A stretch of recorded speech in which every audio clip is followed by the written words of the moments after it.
Capital gains. New system, old system. இப்போது default வந்து new system. இந்த வருஷத்துலேருந்து போன தடவை ஓல்டு சிஸ்டம், இந்த வருஷம் நியூ சிஸ்டம். நியூ டிஃபால்ட்னா என்ன அர்த்தம்னா, நீ கேட்டாலும் கேட்காட்டாலும் இதான் உன் தலையெழுத்து டேக்ஸ் கால்குலேட் பண்ணுறதுக்கு. நீ ஒன்றா ரிவர்ஸில் வா. இல்லை ரிவர்ஸில் வரும்போது சேலரி அதர் தான் பிஸ்னஸ் இருக்கிறவங்க பின்பக்கம் வரலாம், முன்பக்கம் வரலாம். ஆனால் பிஸ்னஸ் டிஃபால்ட் நியூ ஒரு தடவை தான் ரிவர்ஸ்க்கு போகலாம், மறுபடியும் நியூக்கு வரலாம். ஆனால் 2வது தடவை ரிவர்ஸ் அடிக்க முடியாது. இது சட்டம். அதனால் பார்த்துங்க. பிஸ்னஸில் வந்து பண்ணும்போது ஒவ்வொரு தடவையும் நீங்கள் உங்களுடைய மெமோ ஸ்டேட்மெண்ட் ஆஃப் இன்கமில் வந்து நியூ சிஸ்டம் போட்டுங்க, ஓல்டு சிஸ்டம் போடுங்க. அதே சமயத்தில் என்ன அப்படின்னா, அது ப்ரீவியஸ் இருக்குல்ல, அது கூட கொஞ்சம் மார்க் பண்ணி வச்சுங்க எங்கேயாவது. ஏன் அப்படின்னா, ஒரு தடவை திரும்பி வந்தோமா திரும்பி போகலாமா அப்படின்னு தெரியாது நமக்கு.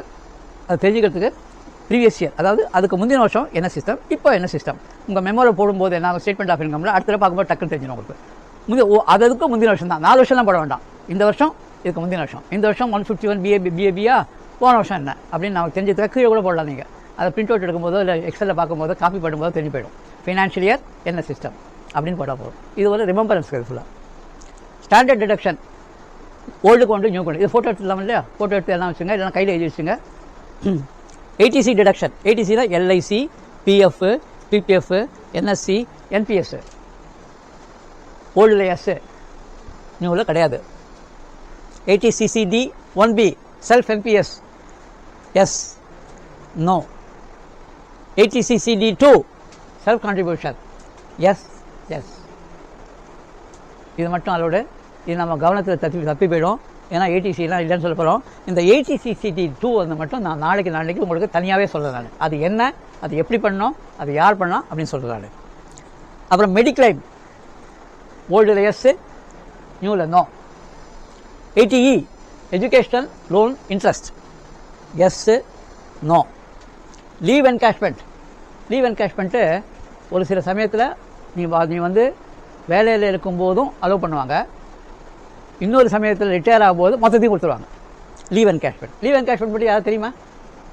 யாருக்கா டவுட் இருக்கா? லீவ் என்கேஷ்மெண்ட்லாம் என்னென்னு அதுவும் சொல்லிடுறேன். இப்போ கவர்மெண்ட்டில் வந்து என்னென்னா, every day every block of day ஒரு 9 நாளா சார்? நாளா சார்? 9 நாளைக்கு ஒரு நாள், 12 டேஸ்க்கு ஒரு நாளா? 12 நாள் வேலை செஞ்சேன்னா ஒரு நாள் நீ வந்து சாதாரண லீவை தவிர்த்து இன்னொரு லீவ் எடுத்துக்கலாம். சாதாரண சாட்டர்டே அதெல்லாம் இருக்குல்ல, சண்டே இருக்குல்ல, சண்டே, அதுக்கப்புறம் இந்த பண்டிகை எல்லாம் இருக்குல்ல, அதெல்லாம் கிடையாது. அதை தவிர every 12 days of your work you can take 1 day leave. எனக்கு வந்து லீவ் எடுக்கணும்னு விருப்பம் இல்லை, நான் வேலை செய்கிறேன். அது தவிர எனக்கு சண்டே இருக்குது, இது எல்லாம் இருக்குது, ரிலீஜியஸ் ஹாலிடேஸ் பண்டிகைலாம் இருக்குது, அப்போ நான் லீவ் எடுத்துக்கிறேன். இந்த மாதிரி ஒருத்தர் சர்வீஸில் ஒரு 30 வருஷம் சர்வீஸு, 40 வருஷம் சர்வீஸில் அப்படியே அக்யூமுலேட் ஆகிட்டே வரும். அதுக்கு அவங்க ரூபா கொடுத்துருவாங்க. அந்த 1 day லீவ் எடுக்காமல் வேலை செஞ்சாங்கன்னா அவங்களுக்கு ரூபா கொடுத்துருவாங்க. இது கடைசியில் என்ன ஆகும், ரிட்டையர்மெண்ட் ஆகும்போது ஒவ்வொருத்தருக்கும் வந்து அவங்களுடைய ஒர்க்குக்கு, அவங்களுடைய லீவுக்கு தகுந்த மாதிரி சில பேர் 100 நாள் வாங்குவாங்க, சில பேர் 80 நாள் வாங்குவாங்க, யாரும் 150 நாள் வாங்குவாங்க. சில ஹை அஃபிஷியல்ஸ்னால் லீவே எடுக்க முடியாது. லீவுன்ற பேரை தவிர்த்து லீவே எடுக்க முடியாது. அதேமாதிரி வந்து சேஃப்டி, செக்யூரிட்டி, அது மாதிரி ரன்னிங் ஸ்டாஃப், இவங்களாம் வந்து லீவ் எடுக்க முடியாது. அவங்களாம் அக்யூமுலேட் ஆகி எடுத்துவாங்க. அது வந்து லீவ் அண்ட் கேஷ். அதுக்கு கவர்மெண்ட் என்ன சொல்லியிருக்கா, நீ வந்து எக்ஸ்ட்ரா வந்து உழைச்சிருக்க, அதனால் வந்து எல்லாத்தையும் டேக்ஸ் பண்ணக்கூடாது. இதில் ஒரு லிமிட் கொடுத்துருக்கான், இவ்வளோ ரூபாய் உனக்கு எக்ஸம்ஷன் அப்படின்னு. அந்த எக்ஸம்ஷன் என்னன்னு சொல்கிறதுனால அதை வந்து உங்களுக்கு வந்து எக்ஸம்ஷனாக போட்டுக்கலாம். அதில் வந்து டேக்ஸபிள் கிடையாது. 2த்துக்கும் உண்டு. அது இருக்குது. எனக்கு தெரியும் முதல்ல 15 லட்சம் இருந்தது, 15 வந்து இப்போ 20 லட்சம் நினைக்கிறேன். அது என்னது தனியாக எடுப்போம் அது ஃபுல்லாக. ஆமாம், ஒருத்தர் ரிட்டையர் ஆகும்போது லீவ் என்கேஷ்மெண்ட்டு சேர்த்து வச்சது முதல்ல 15 லட்சம் வந்தது. இப்போ கொஞ்சம் இன்க்ரீஸ் பண்ணியிருக்காங்க. அந்த லீவ் என்கேஷ்மெண்ட் மட்டும் தனியாக ஒரு கிளாஸ். ஏன்னா எக்ஸம்டட் ரிட்டையர் ஆனால் இல்லை நடுவிலேயே நீ என்கேஷ்மெண்ட் பண்ணால் பண்ணிக்கலாம். அது சில வசதியெலாம் இருக்குது. மோஸ்ட்லி உனக்கு வந்து சென்ட்ரல் கவர்மெண்ட், ஸ்டேட் கவர்மெண்ட்டில் இருக்கும், பப்ளிக் செக்டார் அண்டர்டேக்கிங்கில் இருக்கும். ப்ரைவேட்லாம் அப்பப்போ கொடுத்துருவான் லீவ் என்கேஷ்மெண்ட், அவனுக்கு அப்பப்போ செட்டில் பண்ணுவோம். அதுக்கப்புறம் ஸ்டாண்டர்ட் டிடக்ஷன். இது இந்த ஸ்டாண்டர்ட் டிடக்ஷனும் உண்டு, ஃபேமிலி பென்ஷன் ஸ்டாண்டர்ட் டிடக்ஷனும் ஓல்ட்லேயும் உண்டு, நியூலேயும் உண்டு. அது 15,000 தான். அது ரொம்ப நாளாக இருக்குது, 30 வருஷமாக இருக்குது, அது மாற்றவே இல்லை அவன். அப்புறம் எஸ்பி அக்கௌண்ட் இன்ட்ரெஸ்ட்டு. இது வந்து 60 வயசு கீழே இருக்கிறவங்களுக்கு, இது 60 வயசு மேலே இருக்கிறவங்களுக்கு. 60 வயசு கீழே இருக்கிறவங்களுக்கு எஸ்பி அக்கௌண்ட் மட்டும்தான். 60 வயசு மேலே இருக்கிறவங்களுக்கு RD interest, FD interest, SB account interest 3 சேர்ந்து 50,000. இதுக்கு 10,000 மட்டும்தான். ஸோ ஓல்டு சிஸ்டமில் இருக்குது, நியூ சிஸ்டமில் கிடையாது. Home loan interest self occupied ஓல்டில் இருக்குது, நியூவில் கிடையாது.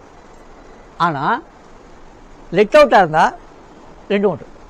இது செல்ஃப் ஆக்குபைட் மட்டும்தான். லெட் அவுட் ஒரு இடம் இருக்குது, நீ வாடகைக்கு வரல, வாடகை வருது, அதில் இன்ட்ரெஸ்ட்டை கால்குலேட் அட்ஜஸ்ட் பண்ணுற, இது ஒழி உண்டு நியூனே உண்டு. இது செல்ஃப் ஆக்குபைட் மட்டும் கிடையாது.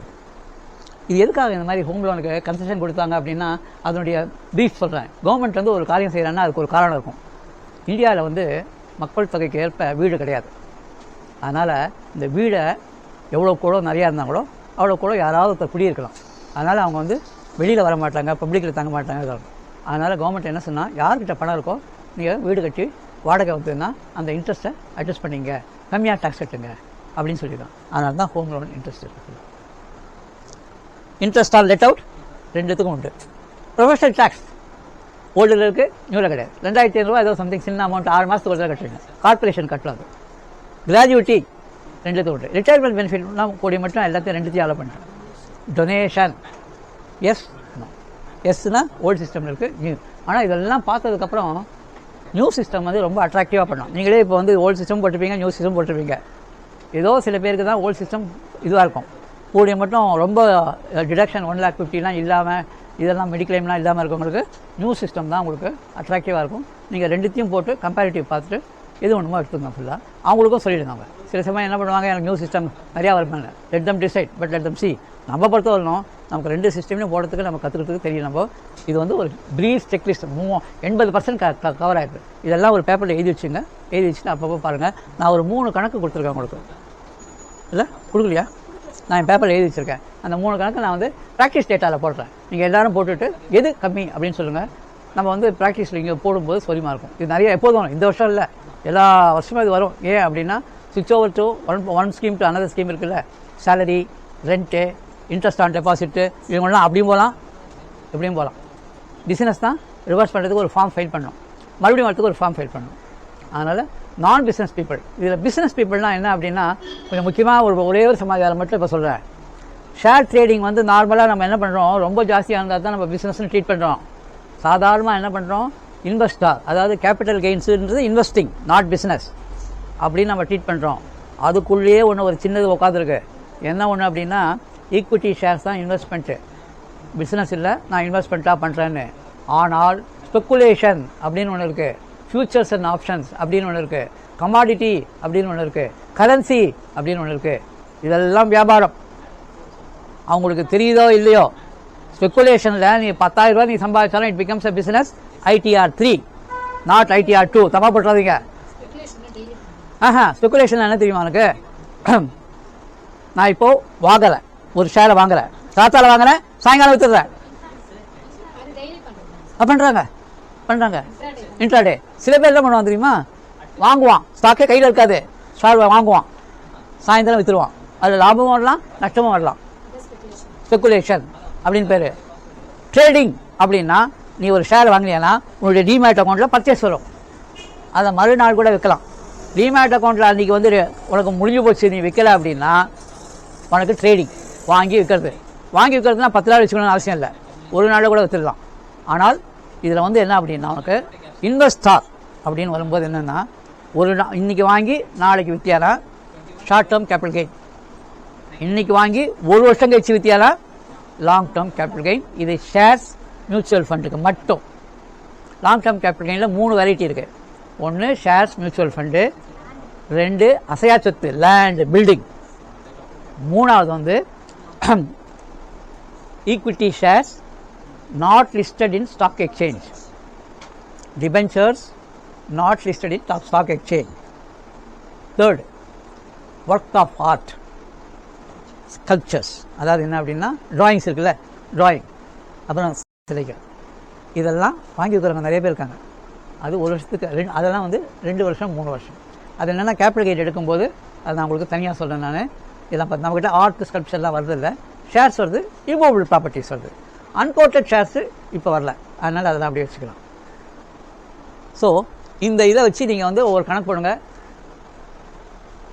பார்த்துருக்கியா? ஒன்றுதான் பார்த்துருக்கியா? இந்த கணக்கை வந்து அவருக்கும் கொடுங்க, அவருக்கு ஒரு ஃபோட்டோ ஓப்பன் பண்ணிட்டோம். ட்ரெயினிங் ஆன் தி சைட்ஸ், ஓகேவா? ரைட், ஒரு ½ hour இதை பிரேக் பண்ணிக்கோ. அதுக்கப்புறம் நீ இதை அழிச்சிட்டு